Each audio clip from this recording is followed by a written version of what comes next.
ఈ బట్టలంతా ఆరేస్తే మనీ ఇస్తానన్నది మా అమ్మ, కానీ చివరికి మా అమ్మతో అయితే డీల్ అయితే కుదిరించుకుంటున్నావు. ఇప్పుడు నేనే ఆరేస్తా, నాకెంత ఇస్తావు? నాకేంటి చెప్పమ్మా.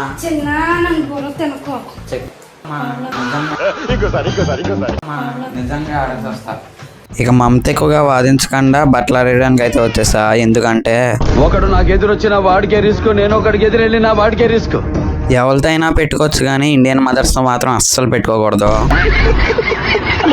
బట్టలు ఆరేసే ముందు అలా జలగరిస్తారు కదా, ఎందుకు జలగరిస్తారో నాకు తెలదు. నేను జలగరిస్తే వాటర్ నా మీద పడుతున్నాయి. బట్టలు ఆరేయడం చాలా సింపుల్ అనుకున్నా, కానీ తర్వాత తెలిసింది నానా సంకలం నాగాలని. మా అమ్మ అయితే చాలా ఈజీగా ఆరేసేస్తుంది బట్టలు. మరి నేను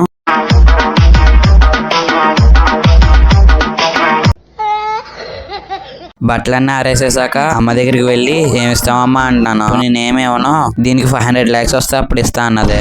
ఓకే బాయ్.